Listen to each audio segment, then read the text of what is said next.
আসসালামু আলাইকুম। আজকে কথা বলবো সেলফ স্পন্সরশিপ স্কিল ওয়ার্কার ভিসার ব্যাপারে। আজকে না 6 পর্বে আপনাদেরকে একটা ধারণা দেওয়ার চেষ্টা করব যে self sponsorship skill worker visa কীভাবে পাওয়া যায়, কীভাবে অ্যাপ্লাই করা যায়। এবং আপনি যদি ইউকেতে একটা কোম্পানি স্থাপন করতে চান কিংবা এক্সিস্টিং কোম্পানির মালিক হয়ে থাকেন, আপনি হয়তো এলিজিবল হতে পারেন স্কিল ওয়ার্কার ভিসা বায়া সেলফ স্পন্সরশিপ স্কিম বা সেলফ স্পন্সরশিপের মাধ্যমে। এবং এটার মাধ্যমে অ্যাপ্লাই করলে আপনি এবং আপনার ডিপেন্ডেন্টরা এখানে ব্রিটেনে থাকতে পারবেন। এটা হচ্ছে যে এর জন্য প্রথম যে কাজটা করতে হবে, you need to obtain skilled worker sponsor licence. আপনি এই ভিসার জন্য অ্যাপ্লাই করতে হলে স্পন্সরশিপ লাইসেন্স আপনাকে অ্যাপ্লাই করতে হবে। এবং স্পন্সরশিপ লাইসেন্স অ্যাপ্লাই করার জন্য মানে স্কিলস ওয়ার্কার ভিসা পেতে হলে আপনাকে স্যাটিসফাই করতে হবে ইউকে ভিসা অ্যান্ড ইমিগ্রেশনকে। নিচের যে ক্রাইটেরিয়াগুলি বলবো সেই ক্রাইটেরিয়াগুলো আপনাকে স্যাটিসফাই করতে হবে কম বেশি, কারণ আপনার ইন্ডিভিজুয়াল ক্রাইটেরিয়া, জব ক্রাইটেরিয়া ব্যক্তি বিশেষের উপর নির্ভর করে আপনি কোন কোন ক্রাইটেরিয়া আপনাকে 100% ফলো করতে হবে। প্রথমত আপনাকে হতে হবে 18 বছর বা তার ঊর্ধ্বে, and there is establish UK company যেটা অ্যাক্টিভ এবং জেনুইন। ইউকে কোম্পানি থাকতে হবে যেটা অ্যাক্টিভ এবং genuine. Your UK company successfully আপনি স্কিলড ওয়ার্কার স্পন্সরশিপ লাইসেন্সের জন্য অ্যাপ্লাই করতে হবে, স্পন্সরশিপ লাইসেন্স থাকতে হবে।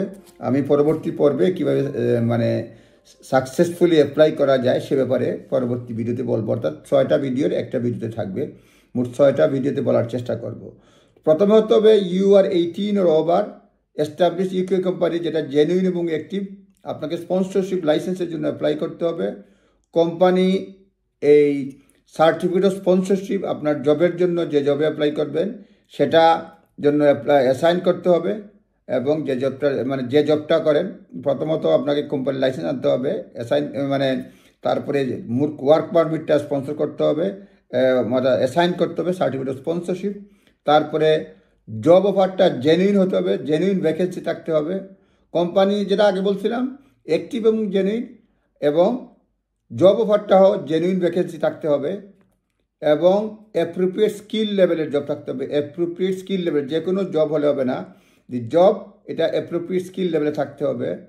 স্যালারি থাকতে হবে equal or exceed both general salary threshold এবং going rate equals of exceed.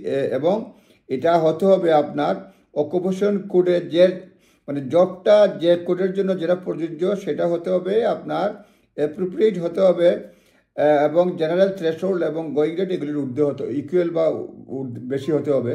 এটার জন্য আমরা পরবর্তীতে বিস্তারিত বলার চেষ্টা করব। এবং স্পন্সরে ইমিগ্রেশন স্কিলস মানে সারচার্জ যেটা রয়েছে এটা পে করতে হবে। এবং যিনি অ্যাপ্লিকেন্ট তার মিনিমাম লেভেল বি এটা থাকতে হবে, কিংবা IELTS 4 এটা ল্যাঙ্গুয়েজের যে রিকোয়ারমেন্ট সেটা থাকতে হবে। Enough money to support your self without relying public funds. তারপরে ক্রিমিনাল রেকর্ড ক্লিয়ার থাকতে হবে, যদি হয় তা আপনি যদি ওই দেশের হন সেই ক্ষেত্রে আপনার সার্টিফিকেট অফ স্পন্সরশিপটা ক্লিয়ার থাকতে মানে যে ক্রিমিনাল রেকর্ড সার্টিফিকেট প্রোভাইড করতে হবে যেসব দেশের ক্ষেত্রে প্রযোজ্য তাদের জন্য। অনেকের ক্ষেত্রে টিভি সার্টিফিকেট যদি থাকে সেটার ব্যাপারেও সার্টিফিকেট থাকে যদি রিকোয়ার্ড হয়। আমি ওভারঅল বলছি, শুধু বাংলাদেশ বা ইন্ডিয়া বলছি না, ওভারঅল বলছি। এবং এক্সাক্ট রিকোয়ারমেন্ট ডিপেন্ড করে আপনার need to sponsor your self, মানে আপনি কীভাবে নিজে স্পন্সর করবেন আপনার যেটা আগেই বলছিলাম আপনার স্কিল এবং আপনার জব দুইটা মিলিয়ে ডিপেন্ড করে আপনি এক্স্যাক্টলি কোন কোন ক্রাইটেরিয়া। মোট কথা হচ্ছে যে আপনি যদি self sponsorship skill visa apply করতে চান প্রথমে স্পন্সরশিপ কোম্পানি থাকতে হবে। কোম্পানিতে আপনাকে জেনুইন এবং অ্যাক্টিভ হতে হবে কোম্পানি, এবং এটা আপনার স্পন্সরশিপ লাইসেন্স করতে হবে। অ্যাপ্রোপ্রিয়েট স্কিল লেভেলে সার্টিফিকেট স্পন্সরশিপ আপনি ইস্যু করবেন, অ্যাসাইন করবেন। আপনার অ্যাপ্রোপ্রিয়েট স্কিল থাকতে হবে, অ্যাপ্রোপ্রিয়েট স্যালারি লেভেল থাকতে হবে, আপনার ইংলিশ ল্যাঙ্গুয়েজ থাকতে হবে, অন্যান্য ক্রাইটেরিয়া আপনাকে ফলো করতে হবে। সুতরাং আপনারা আমাদের সঙ্গেই থাকুন, পরবর্তী ভিডিওগুলোতে পর্যায়ক্রমে একটা সাকসেসফুলি আপনার সেলফ স্পন্সরশিপ বা সেলফ স্পন্সর করে, কোম্পানি স্পন্সর করে, নিজের কোম্পানিতে নিজেই কীভাবে মানে স্পন্সর করবেন, ওয়ার্ক পারমিট বের করবেন, সে ব্যাপারে কথা বলবো। তবে এটা মাত্র গাইডেন্স, মাত্র নিজ দায়িত্বে আপনারা দেখে নেবেন। আবারও কথা হবে পরবর্তী ভিডিওতে। আসসালামু আলাইকুম।